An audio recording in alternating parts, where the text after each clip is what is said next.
नमस्कार, माउन्टेन समाचारमा स्वागत छ। म खुशबु दास।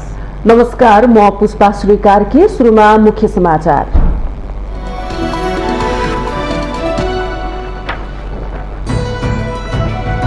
विधिको शासन कायम गर्न विद्यमान कानूनहरूको प्रभावकारी कार्यान्वयनमा प्रधानमन्त्री देउवाको जोड। विधिको शासन र कानूनी राज्य लोकतन्त्रको आधारशिला भएको धारणा। अमेरिकी सहयोग परियोजना एमसीसी का कारण सत्तारूढ़ गठबन्धन नटुट्ने नेकपा माओवादी केन्द्रका अध्यक्ष दाहालको दावी। एमसीसीमा केही सुधार आवश्यक रहेको भनाई। आफूलाई नेपाली राजनीतिको वैकल्पिक धारा दावी गर्ने विदेशी साझा पार्टी पनि परम्परागत दर्रामा निष्कासन र टुटफुटको विकृति झ्याङ्गिँदै। नेपाली कांग्रेसको 14औं महाधिवेशनको सबैमत परिणाम आइसक्दा युवा अनुहारको वर्चस्व, सुशासन र जनजीविकाको आवाज उठाउने जिम्मेवारी नयाँ पुस्ताको काँधमा।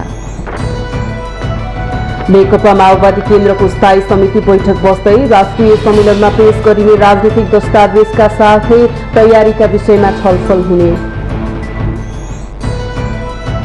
नेटोको विस्तारका बारेमा पश्चिमा देशले रुससँग झुट बोलेको रुसका राष्ट्रपति पुटिनको आरोप। पूर्वतिर नेटोको विस्तार हुन नहुनेमा जोड। र विश्व फुटबलको सर्वोच्च निकाय फिफाको वरियतामा नेपाल यथावत रहन सफल। 169औं स्थानमा रहँदा वरियताको शीर्ष स्थानमा बेल्जियम यथावत।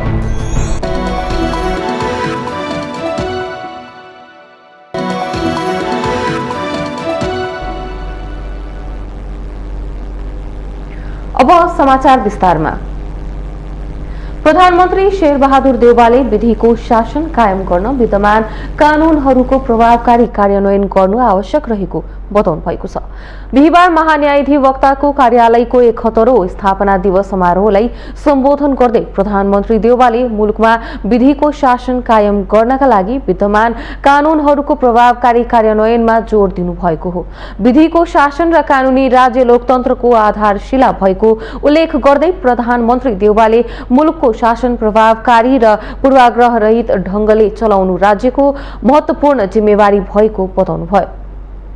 शासनको प्रत्याभूति गर्ने नागरिक अधिकारको सुनिश्चित गर्ने अपरिहार्य व्यावसायिक संस्थाको रूपमा स्थापित भएको छ।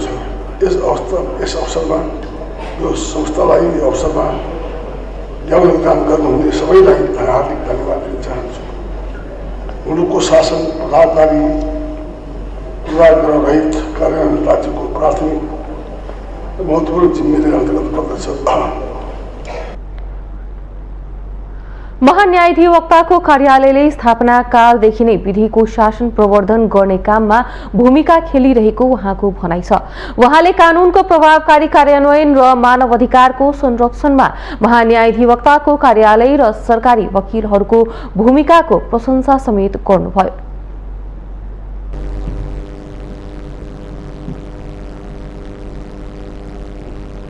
नेकपा माओवादी केन्द्रका अध्यक्ष पुष्पकमल दाहालले अमेरिकी सहयोग परियोजना मिलेनियम च्यालेन्ज एमसीसी का कारण सत्तारूढ गठबन्धन नटुट्ने धारणा राख्नु भएको छ। अध्यक्ष दाहालले एमसीसी तत्काल पारित नहुने स्थितिमा पनि गठबन्धन नटुट्ने धारणा राख्नु भएको हो। प्रधानमन्त्री शेरबहादुर देउवा पनि एमसीसी सम्झौतामा केही सुधार गर्नुपर्ने पक्षमा रहेको भन्दै उहाँले यसले केही समय लिए पनि एमसीसीकै कारणले गठबन्धन नटुट्ने बताउनुभयो। एमसीसी ले अलिकति समय लियो नै भने पनि वा चाहिँ तपाईको यसमा केही सुधारको गुन्जाइस छ। प्रधानमन्त्रीजीले पनि अस्ति सर्वदलीय बैठकमा गठबन्धनको बैठकमा नि भन्नुभएको छ सुधारको गुन्जाइस त छ, म पनि कोसिस गर्छु भन्नुभएको छ। त्यस्तो भयो भने त एउटा भयो, मानौ चाहिँ अप्ठ्यारो नै पर्यो भने पनि एमसीसीकै कारणले गठबन्धन टुट्छ भन्ने मलाई लागेको छैन, टुट्दै। त्यति कारणले टुट्न पनि हुँदैन, टुट्दैन, टुट्न पनि दिँदैन भन्ने छ मेरो चाहिँ। प्रधानमन्त्रीसँग एमसीसीका विषयमा विज्ञहरूसँग छलफल गर्ने विषयमा आफ्नो कुराकानी भएको तर माओवादी केन्द्रको राष्ट्रिय सम्मेलनपछि छलफल गर्ने सहमति भएको उहाँले बताउनुभयो। एमसीसी सम्झौताको आधिकारिक दस्तावेजमा संसदबाट अनुमोदन हुने विषय नभएको तर पछि समावेश गरिएको भन्दै उहाँले यसैका कारण आशंका उत्पन्न भएको बताए। यो विषयमा जहाँनिर चाहिँ त्रुटि भएका छन्। किन ओरिजिनल सहमतिबाट अर्को सहमतिमा किन लगियो भन्ने कुराको स्पष्ट पार्नु पर्यो। अनि जुन जुन प्रावधानले हामीलाई अप्ठ्यारो पार्ने जस्तो छ ती प्रावधान सच्याइनु पर्यो, त्यसलाई स्पष्ट पारिनु पर्यो। जरुरी पर्दा संशोधन पनि गर्न पर्यो। दोस्रो कुरा। तेस्रो कुरा, यो विषय अलि गम्भीर र संवेदनशील भइ नै सकेको हुनाले राजनीतिक दलहरूको बिचमा पनि अधिकतम समझदारीको प्रयास गर्नु पर्यो। तर जबरजस्ती पारित गर्न खोजेमा अप्ठ्यारो स्थिति आउने भन्दै प्रचण्डले विवादका विषय अध्ययन गर्न कठिन गठित दलले काम गरिरहेको बताउनुभयो।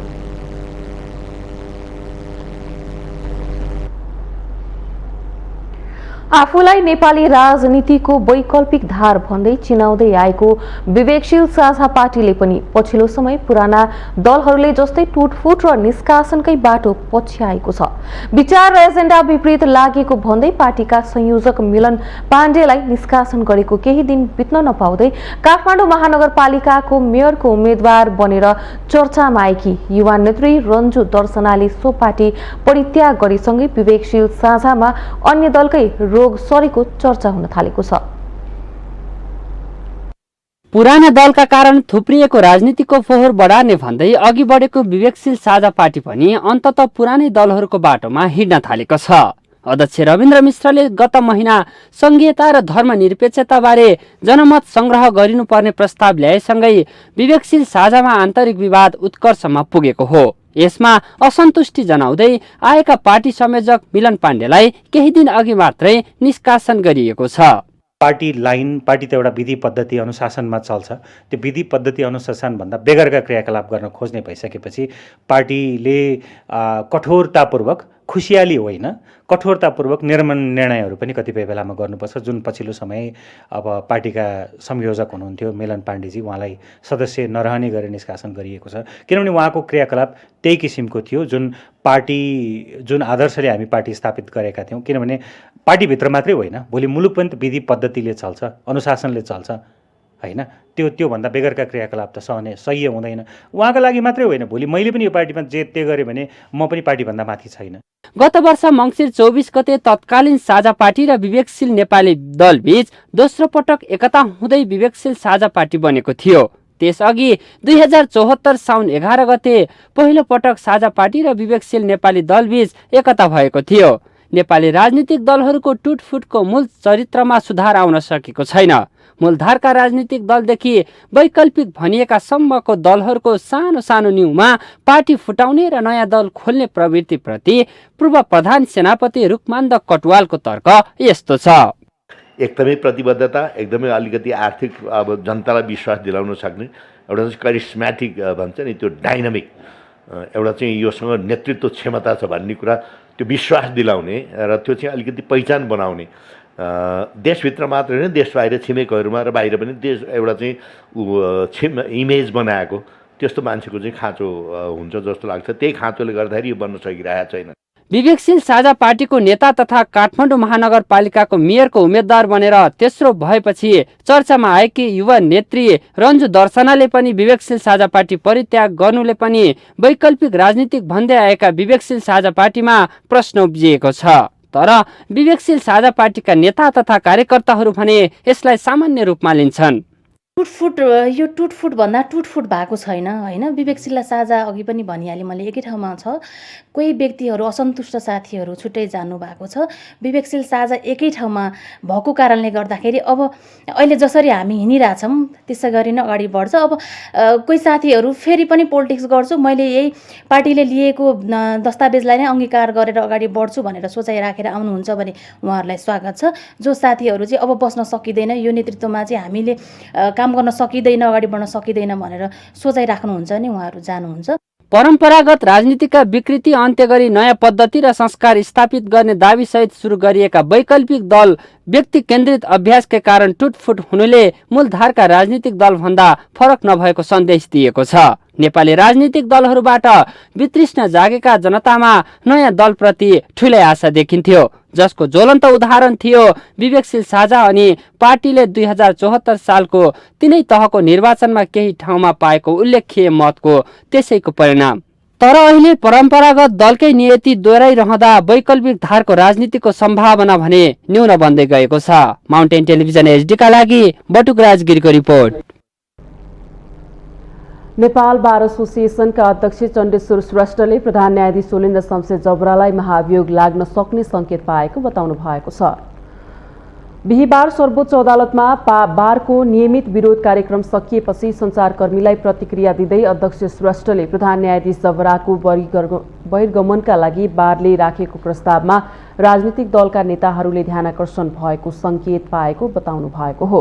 उहाँले प्रधान न्यायाधीशले चाहे जस्तै गरी संसदमा प्रधान न्यायाधीशको बहिर्गमनको सम्बन्धमा छिट्टै छलफल हुने र निष्कर्ष निस्कने दावी गर्नुभयो। नदिने भन्ने उहाँको कुरा होला। उहाँ यदि न्यायपालिकालाई स्वच्छ राख्न चाहनुहुन्छ भने, न्याय प्रशासनलाई सही ढङ्गबाट चलाउन चाहनुहुन्छ भने उहाँले नसकेको अवस्थामा अर्को सक्षम व्यक्ति यो किसिमबाट गर्नुपर्दछ भनेर उहाँले सुम्पिनु सक्नु पर्दथ्यो। त्यो नैतिकता उहाँमा रहेन। त्यस कारणले गर्दाखेरि उहाँले चाहे अनुसारको बहिर्गमन गराउने एउटा अर्को बाटो छ, संसद थलो संसद छ। त्यो संसदको थलोमा पनि अवश्य पनि अहिले हाउस चलिराखेको हुनाले त्यहाँ छलफल हुने नै छ। छिटै छलफल हुन्छ या त्यहाँबाट एउटा निष्कर्ष निस्कन्छ। अध्यक्ष श्रेष्ठले प्रधान न्यायाधीश जबराको राजीनामा नआउन्जेलसम्म बार एसोसिएसनले गरेको विरोधको कार्यक्रम जारी रहने पनि बताउनुभयो।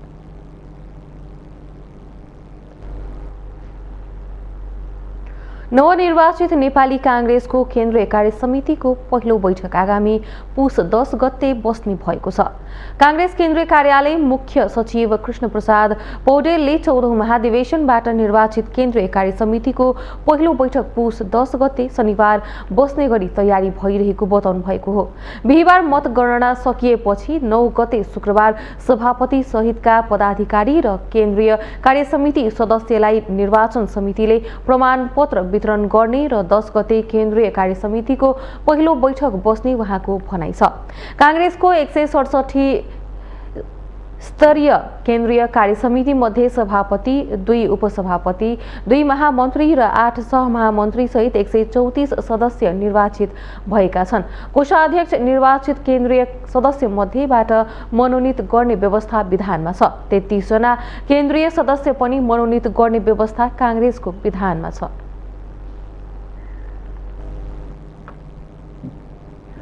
नेकपा एकीकृत समाजवादीका नेता झलनाथ खनालले नेकपा एमालेमा हरेक दिन पहिरो गइरहेको बताउनु भएको छ। बिहीबार काठमाडौँमा आयोजित एक पुस्तक लोकार्पण समारोहमा बोल्दै नेता खनालले नेकपा एमालेमा हरेक दिन पहिरो गइरहेको भन्दै पहिरो नथामिने बताउनु भएको हो।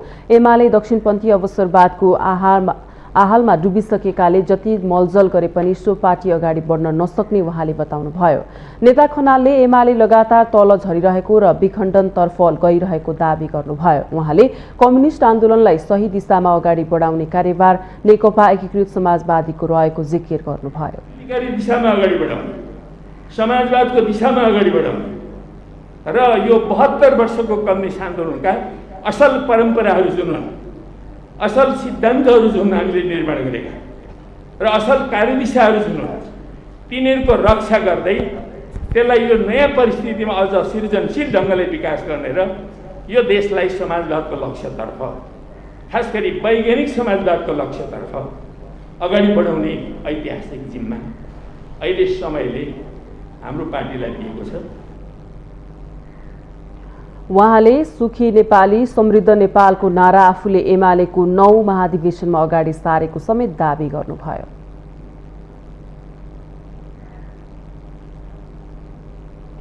माउन्टेन समाचारमा पालो भएको छ विश्रामको।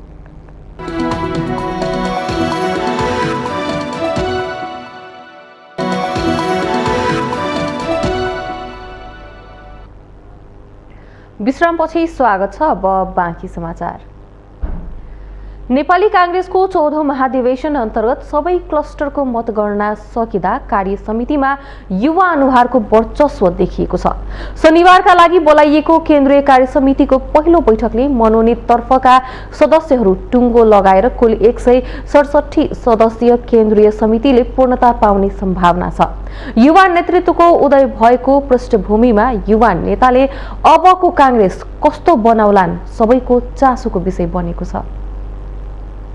उत्साह, एकता र रूपान्तरणको नारा लिएर महाधिवेशनमा होमिएको नेपाली काङ्ग्रेसले मूल नेतृत्व परिवर्तन गर्न नसके पनि पदाधिकारी तथा केन्द्रीय कार्यसमितिमा युवा जमात बाक्लो देखिएको छ। सहमहामन्त्रीको 8 वटा क्लस्टरबाट खस आर्य, दलित, आदिवासी जनजाति, महिला, मधेसी, थारू, मुस्लिम र पिछडिएका क्षेत्र गरी सबै वर्ग र समुदायका प्रतिनिधि काङ्ग्रेसको पदाधिकारी तहमा पुग्न सफल भएका छन्। काङ्ग्रेस निर्वाचन समितिको अनुसार खुल्ला केन्द्रीय सदस्यतर्फ 35 मध्ये 16 जना नयाँ अनुहार छन्। त्यसैगरी केन्द्रीय कार्यसमितिमा समग्रमा करिब 45% युवाहरू निर्वाचित भएको अनुमान गरिएको छ। प्यानलको दृष्टिकोणबाट अलग रहने हो भने नेपाली काङ्ग्रेसको यो कार्यसमिति परिवर्तनको संवाहक बन्नेमा नवनिर्वाचित युवा नेताहरू ढुक्क बनेका छन्। त्यसै महामन्त्रीहरूमा तपाईँले देख्नु भएको छ, उपसभापतिहरूमा तपाईँले देख्नु भएको छ, युवा पुस्तालाई पनि चयन गरेको अवस्था छ। त्यसै गरेर तल्लो जानुहुन्छ भने झन्झनै 45% एराउन्डमा चाहिँ युवा पुस्ताहरू छन् र विशेष गरी महिलाहरूको पनि ठुलो चाहिँ बाहुल्यता देखिया छ। त्यसले के देख्दैछु भन्दाखेरि अहिले अब 21औं शताब्दीलाई हाँक्न सक्ने र अहिलेको युग अनुसारको र चाहिँ पाकोको अनुभव र युवाहरूको चाहिँ जो जोस जागर र नयाँपन छ युग सम्बन्ध चाहिँ प्रविधिहरूलाई प्रयोग गरेर अब नयाँ ढङ्गको एउटा जीवन्त पार्टी बन्नेमा चाहिँ मलाई लाग्छ पुरा विश्वास लिएको छु। काङ्ग्रेसमा विभिन्न क्लस्टरबाट निर्वाचित केन्द्रीय सदस्य तथा पदाधिकारीहरू गरी 167 जनाको केन्द्रीय समिति रहने व्यवस्था छ। कोषाध्यक्ष र मनोनित तर्फका सदस्यहरू टुङ्गो लाग्न बाँकी रहँदा अन्य सबै सदस्यहरू निर्वाचित भइसकेका छन्। नेतृत्व परिवर्तन तथा पुस्तान्तरणको नारा बोकेका युवा जमात नेतृत्वमा आउँदा बुढो पार्टीको उपमा पाएको काङ्ग्रेसलाई युवाले हाँक्न सक्लान् कि नसक्लान् आगामी 4 वर्षले देखाउनेछ।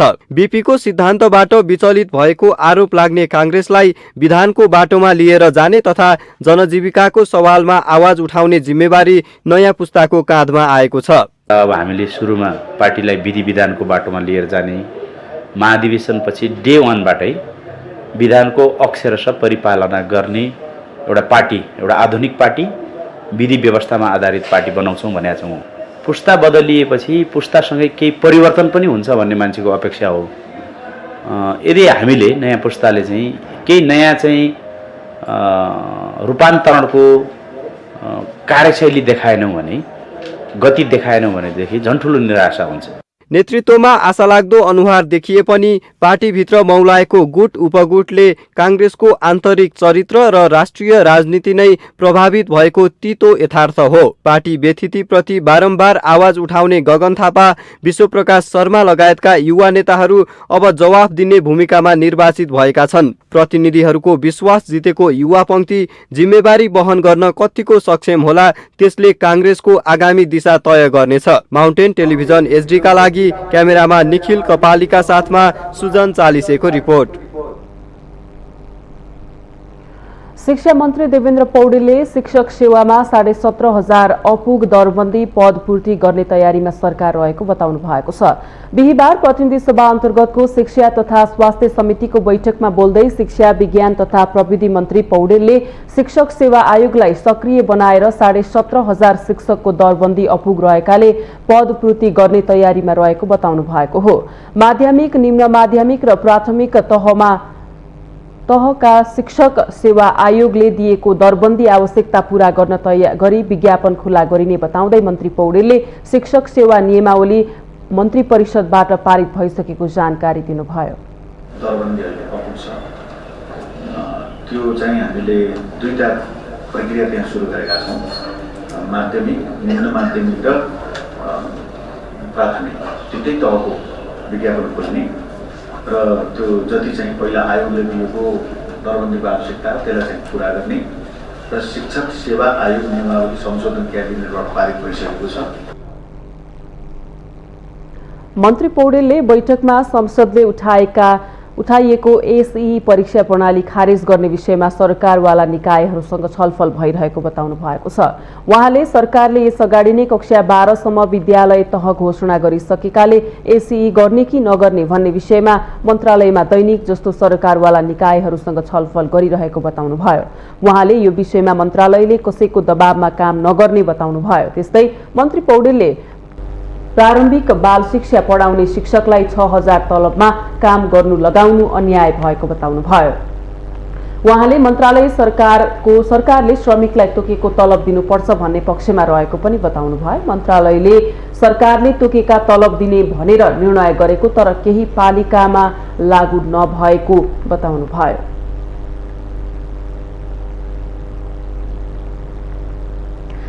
यसैबीच शिक्षा तथा स्वास्थ्य समितिले मेडिकल कलेजमा सरकारले तोके भन्दा बढी शुल्क लिएको विषयमा तथ्य सत्य बुझेर समस्या समाधान गर्न र सरकारले शिक्षा सम्बन्धी ल्याउने विधेयक तथा ऐन छिटो ल्याउन सरकारलाई निर्देशन दिएको छ। प्रतिनिधि सभा अन्तर्गतको शिक्षा तथा स्वास्थ्य समितिको बिहिबार बसेको बैठकले मेडिकल कलेजमा सरकारले तोके भन्दा बढी शुल्क लिएको विषयमा सत्य तथ्य बुझेर समस्या समाधान गर्न निर्देशन दिएको हो। त्यस्तै समितिले शिक्षा सम्बन्धी विधेयक तथा ऐन छिटो ल्याउन पनि सरकारलाई निर्देशन दिएको छ। यसभन्दा अघि पनि मेडिकल कलेजमा शुल्क बढी लिएको विवाद भएको भन्दै सभापति घरतीले अहिलेको विषय के हो सत्य तथ्य बुझेर समस्या समाधान गर्न सरकारलाई निर्देशन दिनुभयो। सभापति घरतीले सरकारले प्रतिबद्धता गरे अनुसारका शिक्षा विधेयक तथा ऐन पनि तत्काल ल्याउन निर्देशन दिनुभयो। यो समस्या थियो सरकारले निर्धारण गरेको फी भन्दा धेरै फी मेडिकल कलेजहरूले लिए भनेर समस्या पैदा भएको थियो।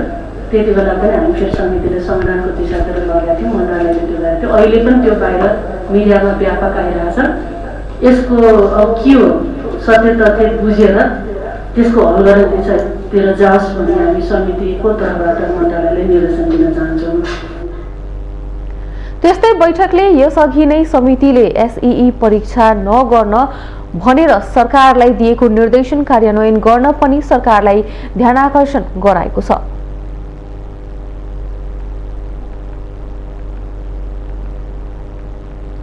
महिला बालबालिका तथा ज्येष्ठ नागरिक मन्त्री उमा रेग्मीले 90 वर्ष माथिका ज्येष्ठ नागरिकलाई घरमै भत्ता पुर्याउने व्यवस्था गरिने बताउनु भएको छ। बिहिबार प्रतिनिधि सभा अन्तर्गतको अन्तर्राष्ट्रिय सम्बन्ध समितिको बैठकमा बोल्दै मन्त्री रेग्मीले 90 वर्ष माथि पुगेका ज्येष्ठ नागरिकलाई सरकारले घर घरमै भत्ता पुर्याउने बताउनुभयो। 90 वर्ष माथि पुगेका ज्येष्ठ नागरिकहरू शारीरिक रूपमा अशक्त भएको कुरालाई दृष्टिगत गर्दै बैंकसँग समन्वय गरी घरमै भत्ता पुर्याउने व्यवस्था सरकारले गरेको र छिट्टै कार्यान्वयन हुने उहाँले बताउनुभयो। त्यसैगरी रातो कार्ड पाएका अपाङ्गता भएका व्यक्तिहरूले पाउने भत्ता पनि घरमै पुर्याउने उहाँले बताउनुभयो। जो 90 वर्षमाथि पुग्नुभयो, जो चाहिँ नि बेडमा पर्नु भएको छ र अपाङ्गता भएका व्यक्तिहरू जो रातो कार्ड पाउनु भएको छ उहाँहरू बेडमा हुनुहुन्छ, बैंक जान सक्नुहुन्न। त्यस्तै अरू चाहिँ नि जसले भत्ता पाउने अधिकार राख्नुहुन्छ तर उहाँहरू बैंक जान सक्नुहुन्न, त्यस्तोहरूलाई चाहिँ जसरी हुन्छ बैंक स्थानीयले बैंकसँग समन्वय गरेर त्यो चाहिँ नि घर हातमा भत्ता पुर्याइदिने बैंकले त्यो व्यवस्था चाहिँ नि गर्नुपर्छ। उहाँले महिला बालबालिका तथा ज्येष्ठ नागरिकहरूको समस्या समाधानका निम्ति मन्त्रालयले नीतिगत रूपमा काम गरिरहेको पनि बताउनुभयो।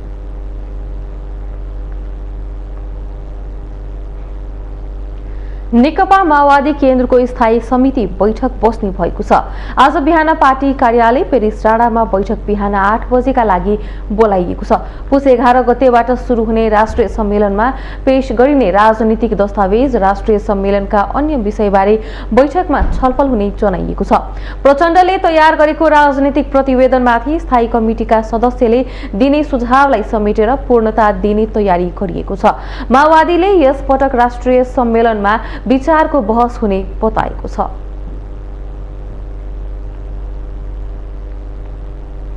राष्ट्रिय पुनर्निर्माण प्राधिकरणले आफ्नो कार्यभार विपद जोखिम न्यूनीकरण तथा व्यवस्थापन प्राधिकरणलाई हस्तान्तरण गरेको छ। बिहिबार काठमाडौँमा आयोजित एक कार्यक्रममा प्राधिकरणले आफ्नो कार्यभार र विपद जोखिम न्यूनीकरण तथा व्यवस्थापन प्राधिकरणलाई हस्तान्तरण गरेको हो। राष्ट्रिय पुनर्निर्माण प्राधिकरण हस्तान्तरण तथा बहिर्गमन कार्यक्रममा बोल्दै गृहमन्त्री बालकृष्ण खाँडले विपद जोखिम न्यूनीकरण तथा व्यवस्थापन प्राधिकरणलाई नयाँ चुनौती थपिएको बताउनुभयो। उहाँले नेपाल जहिले पनि भूकम्पको उच्च जोखिममा रहेको र अन्य प्राकृतिक प्रकोपको उच्च जोखिममा रहेकोले त्यसतर्फ समेत ध्यान दिन व्यवस्थापन प्राधिकरणले काम गर्नुपर्ने बताउनुभयो। नेपाल जहिले सुकै पनि भूकम्पको उच्च जोखिममा छ हाम्रो भूगर्भको तल रहेको प्लेटमा हुने घर्षणले कतिखेर कम्पन आउँछ र त्यो कम्पन कतिखेर ठुलो हुन्छ, अनियन्त्रित हुन्छ, भन्न सकिँदैन। त्यस्तै अहिले मौसम परिवर्तनले ग्लोबल्ली नै क्लाइमेट चेन्ज भएको कारणले कतै भारी वर्षा हुने, कतै वर्षै नहुने, हिउँ पग्लिएर जाने, हिउँतालहरू समेत पनि फुट्ने सम्भावना छ। कार्यक्रममा राष्ट्रिय पुनर्निर्माण प्राधिकरणका प्रमुख कार्यकारी अधिकृत सुशील गेवालीले नेपालको पुनर्निर्माण सफलतापूर्वक सम्पन्न भएको बताउनुभयो। उहाँले यो उपलब्धिको जगमा उभिएर 2030 सम्म विपद उत्थानशील मुलुकको रूपमा नेपाललाई विकास गर्नुपर्ने बताउनुभयो। सफलतापूर्वक सम्पन्न भएको छ, उपलब्धिपूर्ण भएको छ, सन्तोषजनक भएको छ र अब यसको जगमा उभिएर, यो अनुभव र सिकाइको जगमा उभिएर हाम्रो मुलुकलाई आगामी सन् 2030 सम्ममा विपद उत्थानशील मुलुकको रूपमा विकास गरेर जानुपर्छ भन्ने एउटा सोच अघिल्लो निर्देशक समिति र विपद व्यवस्थापन प्राधिकरणको परामर्श सबै परिषद र चाहिँ नेपाल सरकारको बजेट वक्तव्यमा समेत यो कुरा अगाडि आएर हामीले त्यसको चाहिँ सोच जुन अगाडि बढाएको थियौँ। त्यस्तै विपद जोखिम न्यूनीकरण तथा व्यवस्थापन प्राधिकरणका कार्यकारी प्रमुख अनिल पोखरेलले बितेको 6 वर्षमा हासिल गरेको उपलब्धिहरूलाई कायम राख्ने जिम्मेवारी आफ्नो काँधमा आएको बताउनुभयो। भूकम्पको सँगसँगै अन्य खालका प्रकोपहरू, बाढी, पहिरो, ब्लफका रिस्कहरूदेखि लिएर डढेलो लगायत अन्य थुप्रै रिस्कहरूलाई हामीले कसरी म्यानेज गर्न सकिन्छ भन्ने कुराको हामीले अगाडिको कार्यक्रमहरू जुन खालका तयार पार्दैछौँ, त्यसमा अहिले नै पुनर्निर्माण प्राधिकरणको हामीले यो ह्यान्डओभर गर्ने, टेकओभर गर्ने क्रममा हामीले एउटा पुनर्निर्माणको एउटा युनिटलाई नै अहिले हामीले सानो युनिट जसले त्यो ब्रिजिङ रोल खेल्छ, त्यो ब्रिजिङ रोल खेल्ने हिसाबबाट हामीले केही समयसम्मको लागि हामीले त्यो युनिट नै हामीले अहिले त्यो संरचनामा हामी लिएर आउनु जरुरी छ भनेर निर्देशक समितिले निर्णय पनि गरिसकेको अवस्था छ। कार्यकारी प्रमुख पोखरेलले पुनर्निर्माण प्राधिकरणको एक समूहलाई नै संरचनामा ल्याएर काम अघि बढाउने पनि बताउनुभयो।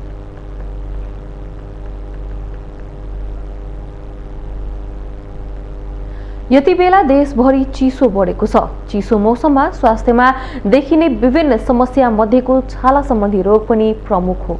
बढ्दो चिसो र प्रदूषणका कारण छालाका विभिन्न प्रकारका रोगहरू उत्पन्न भइरहेका छन्। त्यसैले चिसो मौसममा छालाको स्याहारमा ध्यान दिन जरुरी छ।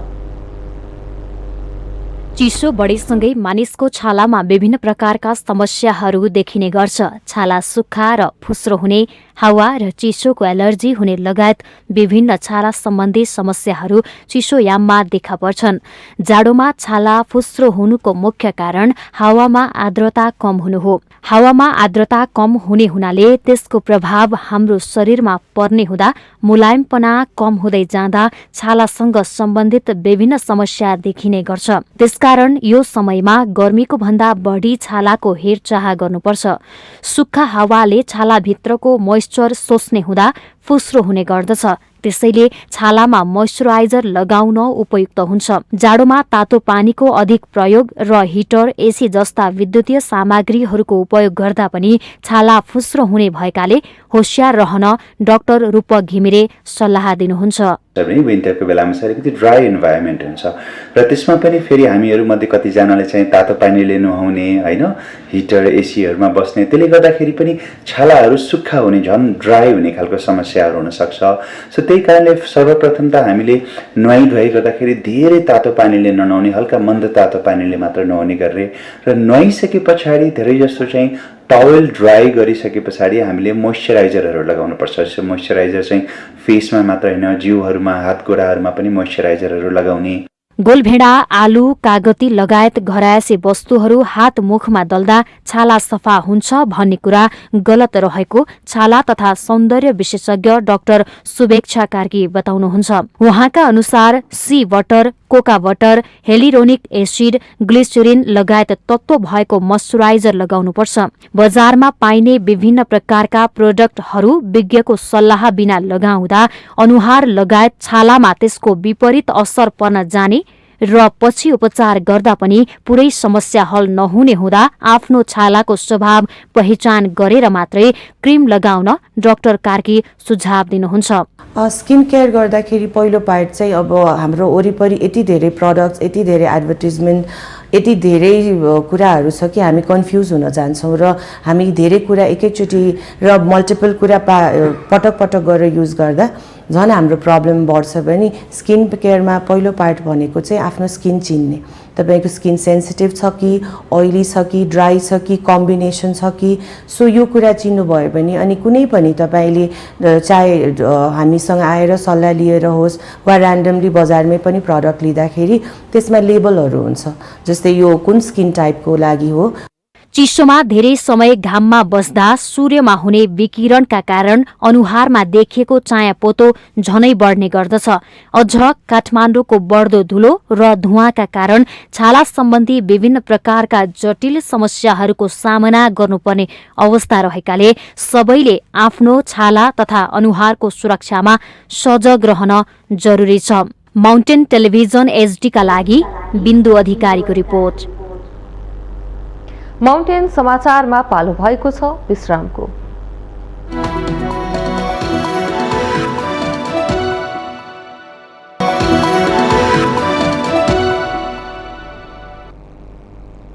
विश्रामपछि स्वागत छ। अब बाँकी समाचार।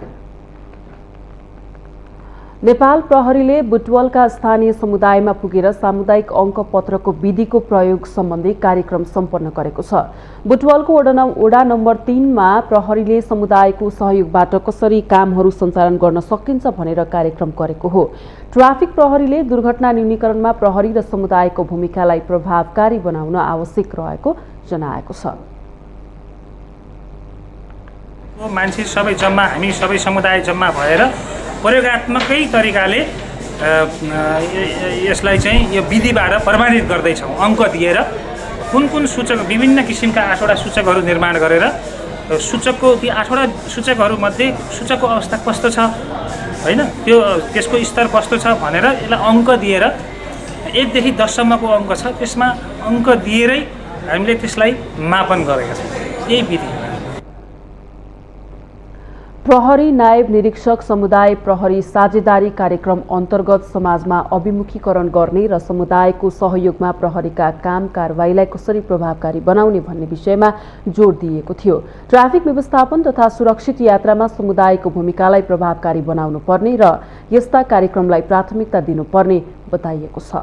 न्यूनीकरण गर्ने सन्दर्भमा ठुलो सहयोग पुर्याउँछ जस्तो लाग्छ मलाई, र यी संस्थाले स्थानीय स्तरमा, यो वडा स्तरमा भन्दा पनि समग्र अलि ठुलो एरिया समेटेर नगरपालिका स्तरमा या क्षेत्रीय स्तरमा पनि यी कार्यक्रमहरूलाई अन्य समुदायहरूका बिचमा पनि लगेर यो दुर्घटना न्यूनीकरण सम्बन्धी कार्यक्रम गरेर अलिकति जवाबदेहिता बनाउन सक्यो भने यसले बढ्दो दुर्घटना न्यूनीकरणमा सहयोग पुर्याउँछ जस्तो मलाई लाग्छ।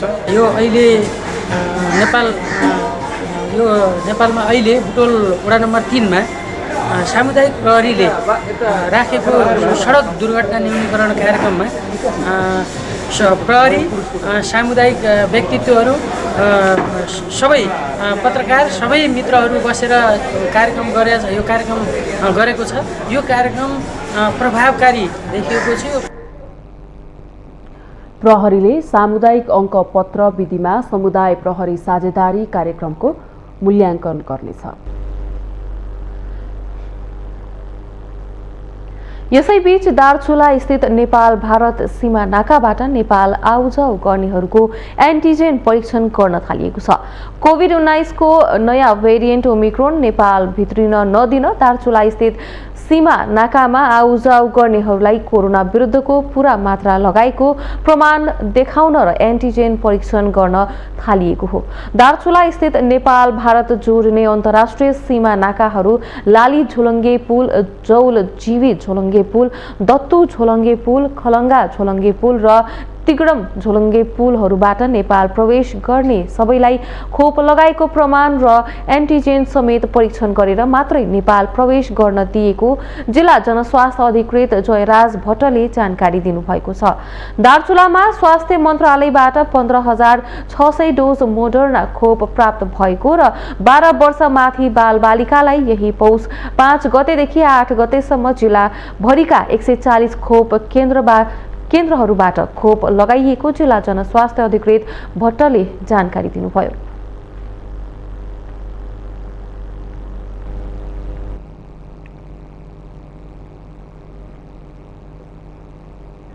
नेपालमा कोरोना भाइरस विरुद्धको खोप वितरण क्रम बढे पनि लगाउने क्रम भने सुस्त रहेको छ। सरकारले खोप लगाउने कामलाई तीव्रता रूपमा अगाडि नबढाउँदा कोरोना विरुद्धको खोप भण्डारणमा थुप्रिँदै जान थालेको छ।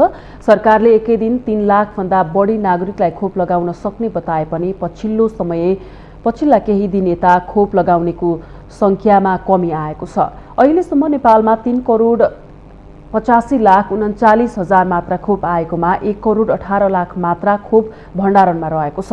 गएको मंगलबार 2,47,814 जनाले कोरोना विरुद्धको खोप लगाएका थिए। त्यस्तै हिजो बुधबार 2,39,661 जनाले र आज बिहिबार 2,82,000 जनाले कोरोना विरुद्धको खोप लगाएका छन्। सबैलाई एकैपटक खोप लगाउँदा अन्यल हुन सक्ने भएकाले अवस्था अनुसार खोपलाई प्राथमिकीकरण गरिएको स्वास्थ्य तथा जनसङ्ख्या मन्त्रालयका सहप्रवक्ता डाक्टर समीर कुमार अधिकारीले जानकारी दिनुभयो। यस्तै 57 जिल्लाका विद्यालयमा खोप अभियान सञ्चालन भइरहेको पनि कतिपय विद्यालयले चिसोका कारण बन्द भएको र कतिपय ठाउँमा खोप अभियान नै सुरु नभएको पनि समस्या भएको छ।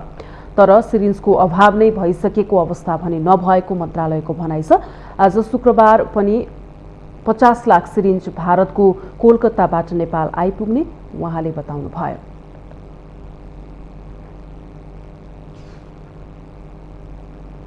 हामीसँग आर्थिक, अन्तर्राष्ट्रिय र खेल समाचार बाँकी नै छन्। माउन्टेन समाचारमा पालो भएको छ विश्रामको।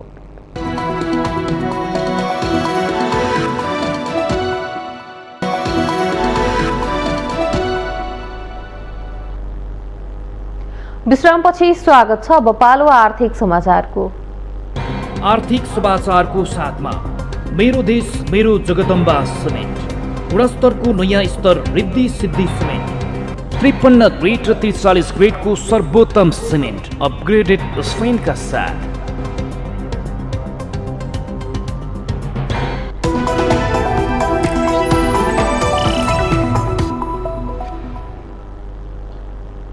बागलुङका कृषकहरूले मुख्य खेतीका रूपमा सुन्तला खेती गर्न थालेपछि एउटै गाउँमा वार्षिक करोडौं रुपियाँ भित्र्याउन थालेका छन्।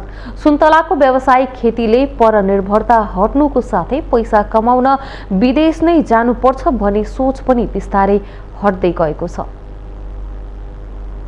बागलुङ जिल्लाको बागलुङ नगरपालिका 8 सिगानाका किसानले यो वर्ष 2 करोड बढीको सुन्तला बिक्री गर्ने तयारी गरेका छन्।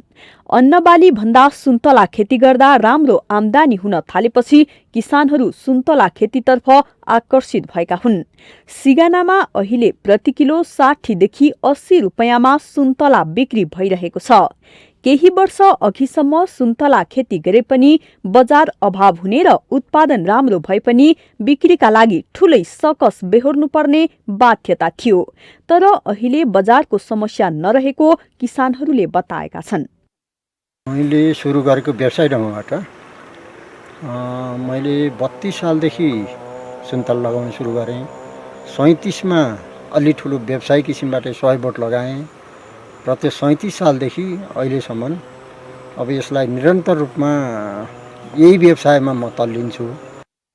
पहिले गाउँमा मोटर बाटोको पहुँच नहुँदा टाढा टाढासम्म डोकोमै बोकेर बिक्री गर्नुपर्ने अवस्था थियो। तर अहिले सडक बाटोको पहुँच राम्रो भएकोले थोक व्यापारीहरू घर घरमै पुगेर सुन्तला खरिद गर्दा किसानहरूलाई सहज भएको छ। सिगानामा राम्रो फल लागिरहेका 12,000 भन्दा बढी सुन्तलाका बोट छन्। ती बोटहरूबाट बढीमा एक बोटबाट 28,700 देखि घटीमा 10,000 रुपैयाँका हिसाबले आमदानी हुँदै आएको छ। बजार व्यवस्थापनमा कुनै पनि समस्या नरहेको बागलुङ नगरपालिका 8 का वडा अध्यक्ष राजन जीसीले बताउनु भएको छ। सुन्तलाको उत्पादन अहिले तपाईँको एकदमै सन्तोषजनक छ र यसलाई बजार व्यवस्थापनको लागि भन्नाले हामी बगैँचाबाटै कृषकहरूको बगैँचाबाटै व्यवसायीहरू पोखरा चितवन बुटोल काठमाडौँबाट यहीँ आएको अवस्था छ अहिले। त्यस कारण हामीलाई यो बजार व्यवस्थापनको लागि अप्ठ्यारो परिस्थिति छैन। सिगानाका कृषकले सुन्तला बिक्रीबाटै न्यूनतम 70,000 देखि अधिकतम 5 लाखसम्म कमाउँदै आएका छन्। सिगानामा सुन्तला भण्डारणका लागि गण्डकी प्रदेश सरकारको 30 लाख अनुदानमा चिस्यान केन्द्र समेत निर्माण गरिएको छ। चिस्यान केन्द्रमा राखेका सुन्तलालाई बेमौसममा प्रति केजी 100 देखि 150 रुपैयाँमा बिक्री गर्ने गरिएको छ। अहिले पोखरा, चितवन, बुटोल, काठमाडौँ लगायतका स्थानबाट व्यापारीहरू सुन्तला खरिदका लागि पुग्ने गरेका छन्। नेताबाट के रहेछ भने उहाँ किसानहरूले उहाँ नपुर्याइदिँदो रहेछ, अनि बिचको व्यापारीहरू आउने उठाएर लाने, अनि उता नि महँगो पर्ने, अनि उताले गर्दा के भन्छ हाम्रो त सप्लाई हुन्छ काठमाडौँ, हेटौडा, नारायणघाट, उताको मान्छेले नि खान पाइएन। कुरो त्यो भयो, अनि त्यही भएर हामी आफै आएको हो। सम्बन्धित निकायबाट प्राविधिक र व्यवस्थापकीय सहयोग भएमा सुन्तला खेती अझै बढाउने सोचमा किसानहरू छन्। अनुकूल हावापानी भएका कारण सुन्तला रोपेको 3 वर्षमै उत्पादन दिने भएकोले सिगानाका अधिकांश कृषक सुन्तला खेतीमा आकर्षित भएका हुन्। अहिले झण्डै 20 देखि 25,000 सुन्तलाका नयाँ बिरुवा वडा कार्यालय मार्फत किसानहरूलाई वितरण भइसकेको छ। माउन्टेन टेलिभिजन एचडीका लागि बागलुङ सहकर्मी सुभाष आचार्यको रिपोर्ट।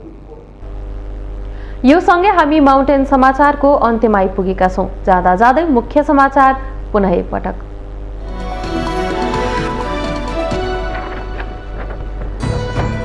विधिको शासन कायम गर्न विद्यमान कानूनहरूको प्रभावकारी कार्यान्वयनमा प्रधानमन्त्री देउवाको जोड। विधिको शासन र कानूनी राज्य लोकतन्त्रको आधारशिला भएको धारणा। अमेरिकी सहयोग परियोजना एमसीसीका कारण सत्तारूढ गठबन्धन नटुट्ने नेकपा माओवादी केन्द्रका अध्यक्ष दाहालको दावी। एमसीसीमा केही सुधार आवश्यक रहेको भनाई। आफूलाई नेपाली राजनीतिको वैकल्पिक धार दावी गर्ने विवेकशील साझा पार्टी पनि परम्परागत ढर्रामा निष्कासन र टुटफुटको विकृति झ्याङ्गिँदै। नेपाली कांग्रेसको 14औं महाधिवेशनको सबै मत परिणाम आइसक्दा युवा अनुहारको वर्चस्व, सुशासन र जनजीवनको आवाज उठाउने जिम्मेवारी नयाँ पुस्ताको काँधमा। नेकपा माओवादी केन्द्रको स्थायी समिति बैठक बस्दै राष्ट्रिय सम्मेलनमा पेश गरिने राजनीतिक दस्तावेजका साथै तयारीका विषयमा छलफल हुने। नेटोको विस्तारका बारेमा पश्चिमा देशले रुससँग झुट बोलेको रुसका राष्ट्रपति पुटिनको आरोप। पूर्वतिर नेटोको विस्तार हुन नहुनेमा जोड। र विश्व फुटबलको सर्वोच्च निकाय फिफाको वरियतामा नेपाल यथावत रहन सफल। नेपाल 169औं स्थानमा रहँदा वरियताको शीर्ष स्थानमा बेल्जियम यथावत।